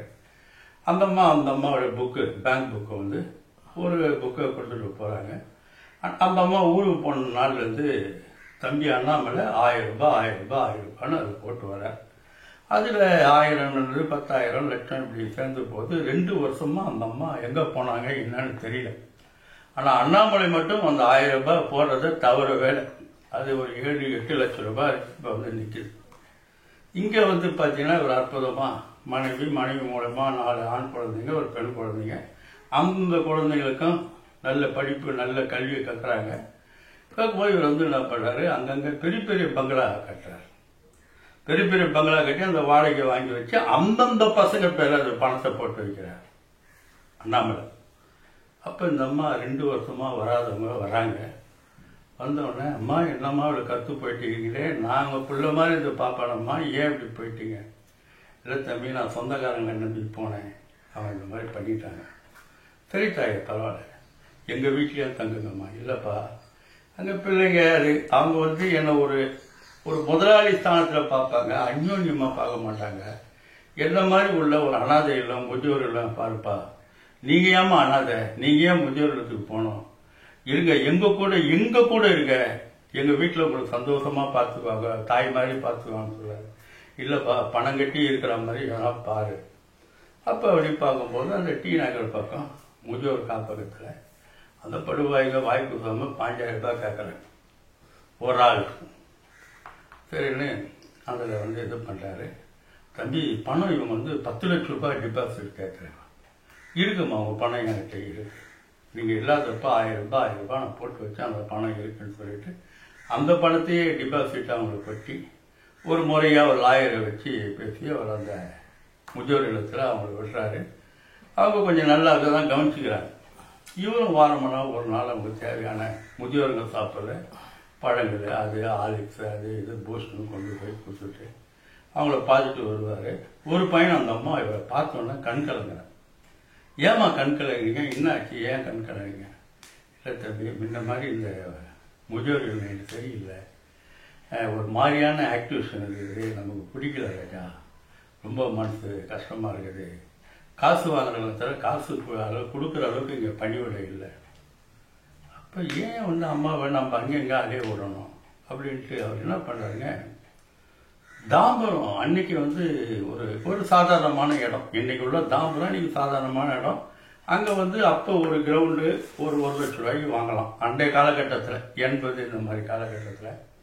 இவர் என்ன பண்ணுறாரு, அங்கே வந்து ஒரு 10 ஏக்கர் இடம் வாங்குறார். 10 ஏக்கர் இடம் வாங்கி போட்டு வச்சுக்கிறார். அப்போ என்ன பண்ணுறாரு, அவங்ககிட்ட தேங்காய் கடையில் வேலை செய்கிற ஆள் பக்கம் வந்து சிவில் இன்ஜினியரிங் படிச்சுக்கிறார். அந்த பையனும் பல இடத்துல வேலை முயற்சி பண்ணுறாங்க, கிடைக்கிறார். தம்பி என்னடா சிவில் இன்ஜினியரிங் படிச்சு, இல்லைப்பா சரியான கம்பெனி தாக்கல, சரி வா அந்த இடத்துல இருந்து காட்டார். இங்கே வந்து நாம் வந்து ஒரு முதியோர் இல்லம் கட்ட போகிறோம், ஒரு அனாதை இல்லை ஏழைகள் இல்லை நம்ம கட்ட போகிறோம். இந்த பணம் கட்டுறவங்களுக்கும் அந்த முதியோர்களுக்கும் சம்மந்தமே இருக்கக்கூடாது. இது செக்டார் தனி, அது செக்டார் தனி. அங்கே கருங்கும் இங்கே வரக்கூடாது, இங்கே கருங்கும் அங்கே போகக்கூடாதுப்பா. அந்த மாதிரி பிளான் பண்ணணும் போது ரொம்ப அழகாக பிளான் பண்ணி பணம் கட்டுறவங்களுக்காக ஒரு முதியோர் இல்லம், பணம் கட்ட முடியாத ஏழைப்பாடுகளுக்கு ஒரு வசதிகள் என்பது எல்லாமே ஒன்று தான், சாப்பாடு ஒன்று தான், தண்ணி ஒன்று தான், எல்லாமே ஒன்று தான். இவங்க பணம் கட்டுறாங்க, அவங்க கட்டல. அப்போ அந்த மாதிரியான இது கட்டார். கட்டி இந்த அம்மாவை தான் முதல்ல போய் குடி அமர்த்துறார். அவங்களுக்கு பணிவிட பண்ண ஒரு ஆளை பெருசா போடுறாரு. ஏன்னா இன்னைக்கு நம்ம துண்ட சோறு அந்த அம்மா ஓடுது, அந்த முதலாளி போட்ட பிச்சு அப்படின்ட்டு அவங்களுக்கு தனியாக ஒரு வேலைக்காரியை போறாரு. அதில் நவீன வசதிகள் ஏசி, ஃபேனு, டிவி, ஃப்ரிட்ஜு என்னென்ன இருக்கணுமோ அத்தனையும் இருக்குது, சமைச்சு போகிறது. அப்போ இந்த முதியோர் இல்லைங்க நல்லா சர்வீஸ் இருக்குது, நல்லா பண்ணுறாங்க. பல பேர் வந்து இங்கே வந்து 5000, 20,000, 25,000 கொடுத்து அந்த முதியோர் இல்லத்தில் சேர்றாங்க. அதே மாதிரி ஏழைப்பாளையங்க வந்து பணம் கட்ட முடியல, அனாதைங்க, சமுதாயத்தில் புறக்கணிக்கப்பட்டவங்களுக்கும் ஒரு 100-150 பேருக்கு இலவசமாக, எல்லாம் இலவசமாக ஒரு முதியோர் இல்லம் தனியாக சப்டைலராக இயங்குது. இது இயக்கத்துக்கு இந்த தேங்காய் கடையில் வேலை செஞ்ச பையன் சிவில் இன்ஜினியராக போகிறான். அவன் கல்யாணம் ஆகுது. அந்த கல்யாணம் பொண்ணும் படித்த பொண்ணு, அவங்கக்கிட்ட அந்த நிர்வாகத்தை ஒப்படைக்கிறார். இந்த நிர்வாகம் பொதுவானது, இதில் 10 பைசா கேட்டு சாப்பிடு, எடுத்து சாப்பிடாத அப்படின்னு ஒரு ஒப்பந்தம் பண்ணி அவங்ககிட்ட ஒப்படைக்கிறாரு. இந்த முதியோர் இல்லம் இங்கே 150 பேர் பணம் கட்டுறவங்க, கட்ட முடியாதவங்க 150 பேர். அப்போ உங்களுக்கு காலை சுட்டுண்டி மதிய உணவு இது பண்ணும்போது 4 சமையல்காருக்கு வேலை வாய்ப்பு கொடுக்குறாரு. 4 சமையல்கார், 4 எடுபிடிங்க, வெட்ட கொல்ல கழுவ பிடிக்க அங்கே ஒரு 6 பேரை பண்ணுறாரு. கழுவ பிடிக்க அந்த ரூமை சுத்தம் பண்ணுறது, இப்படி எல்லாம் கிட்டத்தட்ட ஒரு 100 பேருக்கு வேலை வாய்ப்பு அங்கே உற்பத்தி பண்ணி கொடுக்குறாரு. அது நல்லா சீராகவே போயின்னு ஒரு கையும் கிடைக்கல, லாபத்தை அவர் எதிர்பார்க்கல, அது பாட்டு சிறப்பாக இயங்கிடுது. இதுக்கிடையில் வந்து பிள்ளைங்களுக்கு பொண்ணுக்கு கல்யாணம் பண்ணி ஒரு பங்களா, ஒரு கார், 100 சவரம். அதே மாதிரி பசங்க வீட்டுக்கு உங்கள் இஷ்டம், நீங்கள் என்னன்னாலும் போடுங்க, எங்கள் வீட்டில் எல்லாமே இருக்குது. அவங்க இவருடைய வசதியை பார்த்து இவருடைய குணம் அறிஞ்சு அவங்களும் தான் பொண்ணுக்கு இவருடைய தான் அந்த மாதிரி செய்கிறாங்க. இப்படி இருக்கிற காலகட்டத்தில் ஐயா வாரம் ஒரு பிள்ளை தொல்லை கொடுப்பான். அப்பா இந்த வாரம் நம்ம வந்து திருப்பூரூர் போகிறோம், இந்த வாரம் நம்ம வந்து திருவக்கரை போகிறோம், இந்த வாரம் நம்ம திருவண்ணாமலை போகிறோம் அப்படின்னா அந்த 5 காலம் கிளம்பும், 5 காலம் சாமி கும்பிடுவாங்க. அப்பாவை தரையில விட மாட்டாங்க. ஏன்னா அப்பா வந்து நமக்கெல்லாம் ஒரு 20 கோடி 30 கோடி சொத்தை சேர்த்து வச்சுக்கிறார். அப்ப தரையில விட மாட்டாங்க. கடைசி பையனை மட்டும் கொஞ்சம் பிடிக்கும், கடைசி பிள்ளைன்றதுனால. அவங்ககிட்ட இவங்கெல்லாம் சொல்றே, அப்பா வந்து சொத்து எங்கேயோ வச்சுக்கிறாரா, அது நம்மக்கிட்ட வந்தால் தான் நல்லது, அந்த சொத்து நம்மக்கிட்ட வரணும் அப்படின்ட்டு சின்ன பையனை ஏவறாங்க. அவன் சொல்கிறான், அப்பா எங்கள் பேரில் நீங்கள் வீடு வாங்கிக்கிறீங்க, அது உங்ககிட்ட இருக்கிற டாக்குமெண்ட் எங்ககிட்ட வந்தாப்பா என்னோட வாங்கிட போகுது, நாங்கள் என்ன உங்களை விட்டுருவா போகிறோம் அப்படின்ட்டு அவன் தாஜாவாக பேசும்போது என்ன பண்ணார், கூப்பிட்டு எல்லா பிள்ளைகளுக்கும் தான பத்திரம் எழுதி கொடுத்துறாருங்க ஐயா. ஒவ்வொரு வீடும் வந்து ஒரு அப்பவே மாதம் 1 லட்சம் 2 லட்சம் வாடகை வரக்கூடிய அந்த வீட்டுகளை எல்லா பிள்ளைகளுக்கும் பண்ணிடுறாரு. வாரமானா திருப்பதிக்கு போகலாமா, திருவக்கரைக்கு போகலாமா, திருத்தணி போகலாமான்ற புள்ளிக எனக்கு இந்த சொத்து கை மாறினோடனே, இந்த வாரம் முக்கியமா கம்பெனி ஆடிட்டிங்கப்பான்றான் ஒருத்தன் என் மச்சிச்சு வயசுக்கு வந்துச்சுன்றான். இப்படி தட்டை கடிக்கிறாங்க. ஆக சொத்து நம்மகிட்ட வரைக்கும் நம்மளை வந்து இது பண்ணாங்க. இவர் இவ்வளவு இருக்கும்போது பெரிய பையன் வீட்டில் தான் தங்கியிருக்காரு. அந்த அம்மா வீட்டு அம்மா இறந்து போயிடாரு. பெரிய பையன் வீட்டில் இருக்கிறார். இவர் வந்து பார்த்தீங்கன்னா அண்ணாமலை காலையிலலாம் கடுமையாக உழைப்பார். இரவு 8 மணிக்கு கொத்தாத்திலிருந்து வந்தார்னா கொஞ்சம் லைட்டாக தீர்த்தம் சாப்பிடக்கூடியவர், ஏதாவது ஒரு அசைவம். இவ்வளவு நாள் சொத்து கைமா மருமகன் கேட்டு வந்து செய்வா, மாமா முட்டாம்லெட் போட்டோமா, மீன் வறுத்து கொடுக்கட்டோமா, அன்னைக்கு வெள்ளிக்கிழமை கிடையாது, செவ்வாய்க்கிழமை கிடையாது, சனிக்கிழமை கிடையாது, அமாவாசை கிடையாது. என்னைக்கு சொத்து கைமாத்தின, மாமா இன்னைக்கு சஷ்டி, இன்னைக்கு வந்து தசமி, இன்னைக்கு அமாவாசை, இன்னைக்கு கிருத்திகைன்னு பாக்குறா. என்னடா அவளுக்கு தொண்ட சோத்துக்கு கூட வழிய வச்சாளுங்களே சொல்லிட்டு இவர் என்ன பண்றாரு, இவர் தனக்குன்னு கட்டி வச்சுக்கிறாரு. தாம்பரத்துல நிம்மதியா அங்க போயிடுறாரு. அப்படி இருக்கக்கூடிய காலகட்டத்தில் இவர்கிட்ட இதே திருவண்ணாமலையை சேர்ந்த தங்கராஜன்ற பையன் வேலைக்கு சாரும்.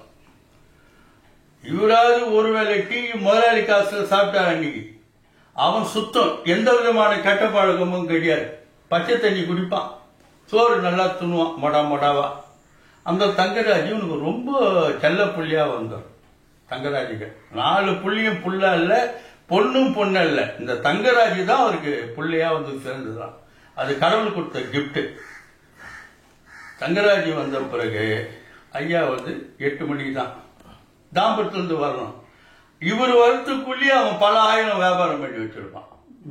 ஐயா வந்த பிறகு வண்டி லோடு ஏறும், லோடுல இருக்கும் வண்டி. அந்த வண்டியில வந்து ஒரு 1 லட்சம் காய் இருக்கும். அதை எடுத்துட்டு அவன் ஸ்டார் ஹோட்டலு, பெரிய பெரிய ஹோட்டலுங்கெல்லாம் சப்ளை பண்ணிட்டு கோயம்பேடு கொத்தாசேரி வரும்போது மணி 1 ஆயிடும்.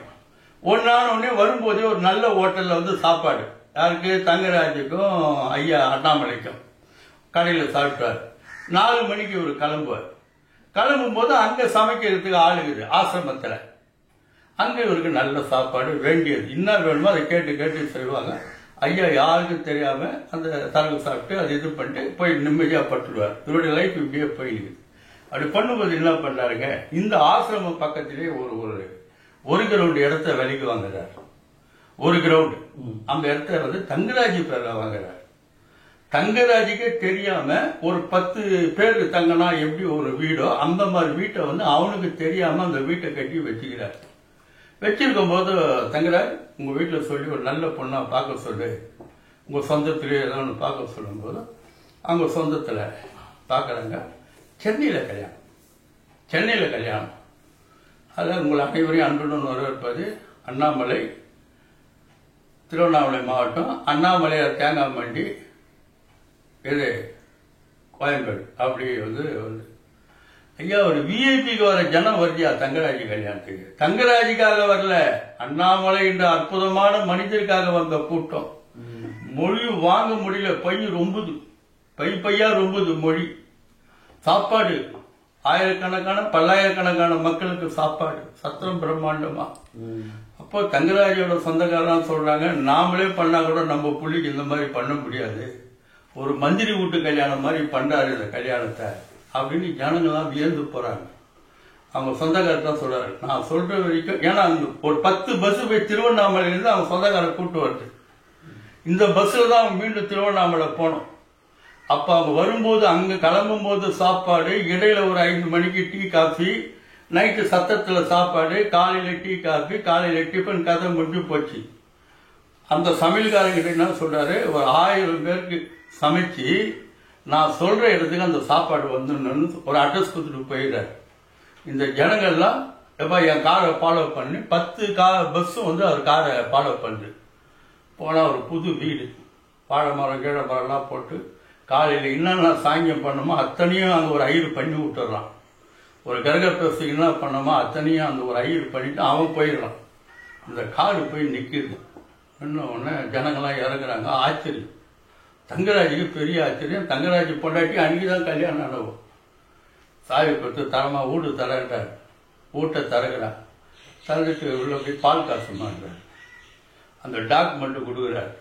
டேய், உன் கல்யாணத்துக்கு நான் எதுவும் பண்ணலை, பல லட்சம் செலவு பண்ணி கல்யாணம் பண்ணிக்கிறார், உன் கல்யாணத்துக்கு கொடுக்குன்னு நான் எதுவும் கொடுக்கலடா, இந்த வீடு தான் என்னால் முடிந்தது. அந்த வீட்டை கொடுக்குறாரு. வந்த சொந்தக்கார அத்தனை பேரும் மூக்கில் விரல வச்சுறாங்க. இந்த காலத்துல இப்படி ஒரு மனுஷனா, ஒரு கடையில வேலை செஞ்ச பையனுக்கு இவ்வளவு விஷயத்தை இவர் பண்ணிட்டு இருக்கிறாரு. கல்யாணம் பண்ணி வச்சு அறுசுவை உணவு படிச்சு ஒரு வீடு, இன்னைக்கு அந்த வீடு கோடி ரூபாய் போகும், அந்த கொடுத்துருக்காரு அந்த புண்ணியம் அப்படின்னு அவங்களாம் வியந்து போறாங்க. அவங்க தாய் தகப்பு எல்லாரும் வந்து இவரை ஒரு தெய்வம் மாதிரி காலில் விடுறாங்க. இது கடையில பெரிய மகன் தன் மகளுக்கு இடம் பார்க்கிறார். பெரிய மகன், அவருடைய 4 மகள்னு இவங்க போறாங்க. மாப்பிள்ளை வீடு பொண்ணை பார்க்க போறாங்க. அதான் பொண்ணு வீடு வந்து மாப்பிள்ளை வீடை பார்க்க போறாங்க. மாப்பிள்ளை வீட்டில் கேட்கறாங்க, ஐயா அண்ணாமலை வரலையா? இல்லைங்க, அண்ணாமலை இருந்தா இது உள்ள நொழிக, இல்லை வராது, போகணும், பொண்ணு கிடையாது அவன் மூஞ்சில் அடிச்ச மாதிரி. அவன்ட்டு என்ன பண்றான், கல்யாணம் வரான். இவனுக்கு பேச மூஞ்சி இல்லை. அப்ப மூஞ்சியில் எப்படி முழிப்பான்? கையெழுத்து போட்டிருந்து கை வீசிட்டானுங்களே, புறக்கணிச்சிட்டானுங்களே. இவர் கண்டுக்காத மாதிரி ஏதோ ஒன்று ஏதுற மாதிரி இருக்கிறார். எப்பான்றான். இவரு காதல கேட்காத மாதிரி இருக்கிறார். ஏன்னா மனசுல புடுக்கம் வந்துட்டு, அப்புறம் எப்பா நான் தான்ப்பா, என்னப்பா எப்பப்பா வந்த தெரியாத மாதிரி. இல்லப்பா நம்ம பாப்பாவுக்கு இடம் பார்க்குறோம், அவங்க நீங்க வந்தாதான் பேசுவேன் அப்படின்ட்டாங்க. நானும் சொல்றேன், நான் ஃபோன் பண்ணி கொடுறேன். இல்லப்பா நீங்க வரணும், நான் கார், உன் கார்லாம் வேணாம், எங்க வரணும் அதை சொல்லு. இந்த மாதிரிப்பா அண்ணா நகர், யார் இப்போ வீடு கட்டி அங்கே அண்ணா நகர் ஒரு புள்ளிக்கு ஒரு வீடு பண்ணிக்கிறார், நீங்கள் வந்துடுங்கப்பா, அந்த டவர் அண்ணா நான் எடுத்து போயிடுறேன். இவரு தனியாக காரில் போகிறாரு. பொண்ணு இவர் தான் எல்லாம் வாங்கன்றாங்க, அந்த உறவுக்காரங்க ஜனங்க பொண்ணு வீட்டுக்காரங்க. அப்புறம் போய் பையனுக்கு பொண்ணு குட்டிக்குதா, பொண்ணுக்கு பையன் குட்டிக்குதா, நகை நட்டுலாம் கவலையே இல்லை. யார் துணை போகிறாங்க தெரியல. நீ எவ்வளோ போய் உன் பொண்ணுக்கு நீ போடு, நீ எவ்வளோ போய் உன் பையனுக்கு போடுன்னு சொல்லிட்டு பரனுக்கு வந்து கல்யாண நாள் ஃபிக்ஸ் ஆகுது. பொண்ணடிப்பு நம்ம சென்னையில் முதல் நாள் பொண்ணடிப்பு, மறுநாள் தானே கல்யாணம். இவர் வராருங்கய்யா, பொண்ணும் புள்ளியும் வாழ்த்துறாரு. இந்த வரம்பு அவர் போன் வருதுன்னு சொல்லிட்டு அங்கே பச்சை தண்ணி கூட அந்த வீட்டில் அவர் குடிக்கிறார். நேரம் ஆசிரமத்துக்கு போயிடுறாரு. போகிறாரு, அங்கே ஜாலியாக தண்ணி சாப்பிட்றாரு பட்டுறாரு. அப்போ அவருடைய ஆசிரமத்திலிருந்து 5 வீடு தள்ளி தான் தங்கராஜ் வீடு. அப்பா வந்து அங்கே தனியாக தான் இருப்பார். அவருக்கு என்ன வேணுமோ நீ சமைச்சு கொடு, என்ன வேணுமோ கேட்டு நீ செய் அப்படின்ட்டு அந்த அம்மா இருக்குது. அப்பா உங்களுக்கு இன்னைக்கு என்ன போகணும், என்ன சாப்பாடு பாப்பான்ட்டோம், என்ன கறி பாப்பான்ட்டோம், என்ன மீன் பாப்பான்ட்டோம். அந்த பொண்ணு இருக்காது, ஏம்மா இங்கேயே சமைச்சு கொடுக்குறாங்களாம்மா, நீயாம்மா? இல்லைப்பா நான் உங்களுக்கு தனியாக ரிஸ்க் எடுக்கலப்பா, எங்கள் வீட்டுக்கு செய்யறது உங்களுக்கு சேர்த்து செய்ய போகிறாங்க. அவ்வளோதான போது அவங்களும் இவருடைய உணவை நல்லா பார்த்துக்கிறாங்க. அப்போ இவங்களுக்கு ஆசிரமம் நடத்துகிற விதம், பல பேர் வாலண்டியரா வந்து உதவி பண்றாங்க அந்த ஆசிரமத்துக்கு. அவர் சொல்ற, அரிசி மிளகா புளியோ துட்டு கொடுத்து கெடுக்காதீங்க, அரிசி வாங்கி கொடுங்க, மிளகா வாங்கி கொடுங்க, புளி வாங்கி கொடுங்க, காய்கறி வாங்கி கொடுங்க, இங்கே உள்ள ஏழைப்பாடைகளுக்கு பேஸ்ட் வாங்கி கொடுங்க, ப்ரெஷ் வாங்கி கொடுங்க, சோப் வாங்கி கொடுங்க, அவங்களுக்கு என்ன வேணுமோ அது வாங்கி கொடுங்க. காசா கொடுத்தீங்கன்னா பேராசை வந்துடும். அப்ப அது மிதமிஞ்சே வருது அந்த ஆசிரமத்தில். அந்த மிதமி உணவு என்பது 2 பால் இருக்கும். பணம் கொடுக்குறவங்களும் ஒண்ணுதான், இல்லாதவங்க ஒண்ணுதான். சிறப்பான முதியோர் இல்லைன்னு சொல்லிட்டு முதல்வர் கூப்பிட்டு விருந்து கொடுக்குறாரு இவருக்கு. பல தொண்டு நிறுவனங்கள் வந்து இவருக்கு செக்கா கொடுக்குறாரு. அது ஒரு பக்கம் அக்கௌண்ட்ல ஏறினேங்குது. இருக்கிற காலத்துல ஐயா ஜனாதிபதிக்கும் இந்த விஷயம் போகும். The best of man, the best man of India, அந்த விருதும் இவருக்கு கிடைக்குது. கிடைக்கும் போது அவருக்கு பிள்ளைங்க யாரையும் கூப்பிட்டு போல, தங்கராஜ தான் டெல்லிக்கு போனார் பிளைட்ல. அப்புறம் வந்து 4 புள்ளிங்களும் ஓடிடுறாங்க. இது 4 புள்ளிங்களும் ஓடிடுறாங்க. அப்பா எங்களை கூப்பிட்டா நாங்க வந்துடும் பாப்பா. நான் உங்களை புள்ளியா நினைச்சாதானப்பா கூப்பிடுறதுக்கு. நான் புள்ளியா நினைச்சாதான் உங்களை கூப்பிடுறதுக்கு. பையன் எங்களுதோ வந்தான். என்ன தன் தகப்பனோட உயர்வா பார்த்துக்கிறான். நான் இவனுக்கு தான் மரியாதை கொடுப்பேன். மரியாதையா கொடுங்க. ஏதாவது தொல்லை கொடுத்தீங்க உங்க வீட்டு நல்லது கெட்டது கூட நான் கலக்க மாட்டேன். மரியாதையா போயிடுங்க. பொண்ணு ஒரு பக்கம் வந்து அழுது. முதல்ல உன்னதான் செருப்பால் அடிக்கணும். முதல்ல நீ வெளியே போ. நீ எதுக்குமே லாய்க்கு இல்லாதவோ. துட்டு மட்டும்தான் அவளுடைய குறிக்கோள். மரியாதை போ. அந்த புண்ணியவதிக்கு எனக்கும் பொண்டோல நீ மோசக்காரி. போ வெளியே போ. நான் 10 பைசா கூட நான் மதிக்க மாட்டேன். எனக்கு எல்லாமே தங்கராஜி பொண்டாட்டி தான். அவங்க என்ன சொல்றாங்களோ அதை தான் நான் கேட்டேன். ஒரு சிறந்த மனிதரா அருமையா அவருடைய வாழ்க்கை இறுதி காலம் ரொம்ப சந்தோஷமா போகுது. சில பேர்லாம் சின்ன வயசுல ரொம்ப கஷ்டப்பட்டா, நடு வயசுல ஒரு மாதிரியா இருப்பாங்க, முதுகு வயசுல இன்னும். அவருக்கு இருக்க ஒவ்வொரு நாளும் அவருடைய தயால குணமும் அவருடைய பச்சதாபமும் அவருடைய ஈவு இலக்கம் அவரை இந்தியாவின் தலை சிறந்த மனிதரா வந்து உருவாக்குது. நம்முடைய தமிழ்நாட்டு முதலமைச்சர் அவர் கூப்பிட்டு விருது கொடுக்கிறார். டெல்லியில கவர்னரும் ஜனாதிபதியும் அம்மா பிரதமரும் அவருக்கு விருந்து கொடுக்குறாங்க. அப்போ எப்படியாப்பட்ட எண்ணம் இருந்தா இந்த நிலைக்கு அவர் வந்து உழைய முடியும். ஏனால் அவரிடம் இருந்தது உண்மை, நேர்மை, நியாயம், தன்னம்பிக்கை, விடாமுயற்சி, கண்ணியம், கட்டுப்பாடு. இதனால ஒரு மனிதன் மாமனிதனான உயர்வு.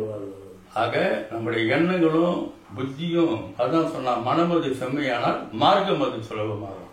மனமே தின்னம் மனமே வண்ணம். இந்த கதை வந்து உழைப்பே உயர்வுன்ற நிலையில இந்த கதையை வந்து சொல்லியிருக்கிறேன். ஏதாவது தவறுகள் குறைகள் இருந்தா நீங்க எங்களை மன்னிக்கலாம். உங்களுக்கு பிடிச்சிருந்தா மற்றவர்களுக்கு சொல்லுங்க. அந்த மற்றவர்கள் சொல்லுங்க. உங்களால் சந்திரோதயம் 9 யூடியூப் சேனல் வெற்றி பெறட்டும், வளரட்டும். வாழ்த்துகிறேன் உங்கள் அத்தனை பேரையும். உங்களை சந்திரோதயம் 9 யூடியூப் சேனல் வழியாக சந்தித்ததற்கு இந்த வாய்ப்பை நல்கிய இறைவனுக்கும் இந்த அமைப்பை சார்ந்த அத்துணை நிர்வாகிகளுக்கும் என் மனமார்ந்த நன்றியை தெரிவித்துக் கொள்கிறேன். ஓம் சக்தி, ஓம் ஆதிபராசக்தி. அன்பான என் சகோதர சகோதரிகளே, நான் உங்கள் பாசத்திற்குரிய குங்குமச்சித்தர் மற்றும் நம்மிடையே வந்து இவ்வளவு இதுகாலம் கதை கேட்ட ஐயா திருவெற்றியூர் வேலாயுதம் அவர்களுக்கும் நாம் நன்றியை தெரிவிச்சுக்கிறோம். மற்றும் கூப்பிட்டா நாங்க வந்துடும் பாப்பா. நான் உங்களை புள்ளியா நினைச்சாதானப்பா கூப்பிடுறதுக்கு. நான் புள்ளியா நினைச்சாதான் உங்களை கூப்பிடுறதுக்கு. பையன் எங்களுதோ வந்தான். என்ன தன் தகப்பனோட உயர்வா பார்த்துக்கிறான். நான் இவனுக்கு தான் மரியாதை கொடுப்பேன். மரியாதையா கொடுங்க. ஏதாவது தொல்லை கொடுத்தீங்க உங்க வீட்டு நல்லது கெட்டது கூட நான் கலக்க மாட்டேன். மரியாதையா போயிடுங்க. பொண்ணு ஒரு பக்கம் வந்து அழுது. முதல்ல உன்னதான் செருப்பால் அடிக்கணும். முதல்ல நீ வெளியே போ. நீ எதுக்குமே லாய்க்கு இல்லாதவோ. துட்டு மட்டும்தான் அவளுடைய குறிக்கோள். மரியாதை போ. அந்த புண்ணியவதிக்கு எனக்கும் பொண்டோல நீ மோசக்காரி. போ வெளியே போ. நான் 10 பைசா கூட நான் மதிக்க மாட்டேன். எனக்கு எல்லாமே தங்கராஜி பொண்டாட்டி தான். அவங்க என்ன சொல்றாங்களோ அதை தான் நான் கேட்டேன். ஒரு சிறந்த மனிதரா அருமையா அவருடைய வாழ்க்கை இறுதி காலம் ரொம்ப சந்தோஷமா போகுது. சில பேர்லாம் சின்ன வயசுல ரொம்ப கஷ்டப்பட்டா, நடு வயசுல ஒரு மாதிரியா இருப்பாங்க, முதுகு வயசுல இன்னும். அவருக்கு இருக்க ஒவ்வொரு நாளும் அவருடைய தயால குணமும் அவருடைய பச்சதாபமும் அவருடைய ஈவு இலக்கம் அவரை இந்தியாவின் தலை சிறந்த மனிதரா வந்து உருவாக்குது. நம்முடைய தமிழ்நாட்டு முதலமைச்சர் அவர் கூப்பிட்டு விருது கொடுக்கிறார். டெல்லியில கவர்னரும் ஜனாதிபதியும் அம்மா பிரதமரும் அவருக்கு விருந்து கொடுக்குறாங்க. அப்போ எப்படியாப்பட்ட எண்ணம் இருந்தா இந்த நிலைக்கு அவர் வந்து உழைய முடியும். ஏனால் அவரிடம் இருந்தது உண்மை, நேர்மை, நியாயம், தன்னம்பிக்கை, விடாமுயற்சி, கண்ணியம், கட்டுப்பாடு. இதனால ஒரு மனிதன் மாமனிதனான உயர்வு. ஆக நம்முடைய எண்ணங்களும் புத்தியும் அதான் சொன்னா, மனமது செம்மையானால் மார்க்கம் அது சுலபமாகும். மனமே தின்னம் மனமே வண்ணம். இந்த கதை வந்து உழைப்பே உயர்வுன்ற நிலையில இந்த கதையை வந்து சொல்லியிருக்கிறேன். ஏதாவது தவறுகள் குறைகள் இருந்தா நீங்க எங்களை மன்னிக்கலாம். உங்களுக்கு பிடிச்சிருந்தா மற்றவர்களுக்கு சொல்லுங்க. அந்த மற்றவர்கள் சொல்லுங்க. உங்களால் சந்திரோதயம் 9 யூடியூப் சேனல் வெற்றி பெறட்டும், வளரட்டும். வாழ்த்துகிறேன் உங்கள் அத்தனை பேரையும். உங்களை சந்திரோதயம் 9 யூடியூப் சேனல் வழியாக சந்தித்ததற்கு இந்த வாய்ப்பை நல்கிய இறைவனுக்கும் இந்த அமைப்பை சார்ந்த அத்துணை நிர்வாகிகளுக்கும் என் மனமார்ந்த நன்றியை தெரிவித்துக் கொள்கிறேன். ஓம் சக்தி, ஓம் ஆதிபராசக்தி. ஐயா வணக்கம் ஐயா. வணக்கம் வணக்கம். இவ்வளவு நேரம் நீங்க நல்ல கருத்துள்ள கதைகள்லாம் சந்திரோதயம் சேனலுக்காக சொல்லியிருக்கீங்க. மிக அருமையா இருந்தது. ரொம்ப நன்றி நன்றி. இது போன்ற கதைகள் எல்லாம் நீங்க நம்ம சேனலுக்கு தொடர்ந்து நீங்க சொல்லணும். இந்த கருத்துக்கள் அடுத்தவங்க கேட்கும் போது அவங்க அது பரவசப்பட்டு போவாங்க. அந்த கருத்துக்களை அவங்க விரும்புற மாதிரி கருத்துக்கள் இருக்கு. அந்த கதை வாயில நீங்க சொல்லி கேட்டதுக்கு ரொம்ப நன்றி ஐயா. வாழ்க வளமுடன், வாழ்க வளமுடன். ஓம் சிவாய நம, ஓம் சிவாய நம, ஓம் நமச்சிவாய.